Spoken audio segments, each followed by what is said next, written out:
no amount of alcohol is safe. Drinking alcoholic beverages can be harmful to our health. It's the most damaging drug to society as a whole. The danger goes up with every additional drink. Alcohol is actually considered a class 1 carcinogen or cancer-causing agent, so that's the same category as benzene and tobacco smoke. It is the poison, the acetaldehyde itself, that leads to the effect of being inebriated or drunk. Canadian health authorities had previously said that a low-risk amount of alcohol was about 10 drinks per week. Your risks start to increase at 1 standard drink per week. Even just 7 glasses of wine across the week, there is going to be some degeneration of your brain in response to that alcohol intake. I was wanting to be a certain person, but making all the wrong decisions. Citing some of this research about alcohol's impacts, suggested lowering that to 2 drinks per week. In Western cultures, alcohol is the most harmful drug overall because it's the most harmful drug to society, because it's the most widely used drug. A very small percentage of individuals in the world can quit anything on their own. And really, our main message is that less is better. When it comes to health, less is more. What do we know about alcohol's impact on us? Alcohol is one of the leading behavior-related causes of health problems and deaths, and also some social problems and economic costs, ranging from things like injuries and accidents to cancers and actually heart and cardiovascular disease. Shoveling alcohol, hiding away the problems has been something we've become very expert at. But the really sad statistic is that only 10% of people suffering from an alcohol use disorder seek treatment. I hit rock bottom. I got lost in the sauce of drinking. Out of those 10% of the people, only 1 will have any form of long-term success. This is why I don't like alcohol, and this is why I don't like drugs, because you're not in control. A substance is doing that. And that means 90% of people who are suffering right now aren't going to seek treatment. And you know why they're not going to seek treatment? It's because they've been told that all they can do is quit and go to meetings for the rest of their life. I remember having a conversation with Patrick one night. He picked me up in his car and we're sitting together, and it was awkward silence for a good 15, 20 minutes. So eventually one of my friends who was going through it bad, I was at the prison to pick him up. I'm sitting outside till 3 o'clock in the morning. Finally, he gets out, gets in a car. This was like his 4th or 5th UI. We didn't say anything to each other. And we're driving home, and I don't say anything to him. And he says, hey, Pat, how come you're not saying anything to me? I said, just to be honest with me, I just see you being in pain. Finally, I said, I don't know why I choose to do what I'm doing. And he says, you always have a choice. And we started talking a little bit about 2 words. He said, Mario, perspective and gratitude. And those 2 words changed everything for me. But as we were having a conversation, I just want to see you get out of this thing. I don't know what you're going through, but you're in pain. And I hope you realize there's value to life. I don't know how to help you. I don't have a method. The only thing I know is what I've seen others go through, whether it's AA and all these other programs. He went into asking me who I want to be, what do I want to do? And we just went through a whole conversation, and it was a human conversation. It was a people conversation. It was no business, no numbers. It was just relationship. But I hope you figure out a way to get through this. Do you know that I love you? Yes. Do you think I care about you? Yes. Do you think I want the best for you? Yes. Do you want to be friends long term? Yes. Are we family? Yes. Do you want to change? And that's the one where I got stuck. You have to want to change if you're struggling with some kind of addiction, like I was. It's not easy to say that, but I wanted to change. I just didn't know how. And eventually he figured out a way.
to get through it, and he's doing great. He's changed his life, in a complete different way. Yeah, but what you said to him, people should be aware of that. That is love and support. And it's visceral because people don't want it to be true. So there are two things I would say about this. The first is both a conscious and a subconscious level. People are fearful of other drugs, illegal drugs, because it helps deflect their attention away from the problems of alcohol at a personal level, but also at a political level. Politicians love to get hysterical about a new drug because it means they can do something about drugs and they don't have to be held to account over their failure to deal with the problems of alcohol. Right. So that's the first thing. Second thing is that I would say that there's almost no family in Britain, if you look at an extended family, 3 generations, in which doesn't have someone who's been damaged by alcohol through addiction, through violence, traffic accidents, or being a victim because of someone else who was drunk and violent. Right. Almost every family in Britain is affected, but we don't own up to it. Right. We kind of push it under the carpet. We know there's a problem, but we don't talk about it because, well, we don't know what to do about it. We're embarrassed, and so that shoveling alcohol, hiding away the problems has been something we've become very expert at. We know the pharmacology of alcohol in the brain and how it does that. We can explain an enormous amount of what's going on with alcohol. Right. I mean, to me, I find that quite exciting because as a brain scientist, that's what I want to understand. I want to understand the brain.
Alcohol is a very interesting probe of different brain systems, and the changes we see that underpin the effects of alcohol, are relevant to all sorts of disorders. They're relevant to disorders like sleep disorders, relevant to epilepsy, relevant to anxiety, depression. This drug, which you can just go and buy in the shops, can produce these enormous changes in people's lives.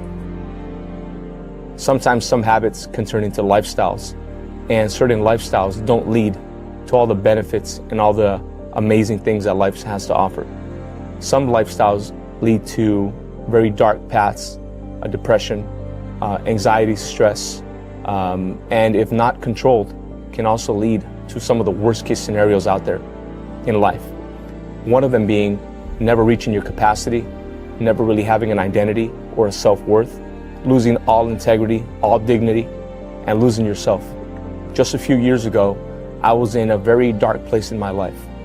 They say that depression comes from the inability to construct the future in your mind. I couldn't see the future. I didn't know who I was supposed to be.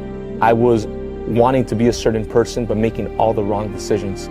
I made a lot of mistakes. When it comes to alcohol itself, which is something that I was struggling with at the time, it went slowly from being a work hard, play hard, have a drink, to 2 drinks, to 3 drinks, to then a habit, to then a daily habit, to then a 24/7 habit, to then a every weekend habit, getting lost in myself habit. Sometimes if you don't watch the kind of habits that you're building, they become lifestyles. Before I knew it, I was digging myself a hole, and everywhere I looked, it was so dark, and I lost myself.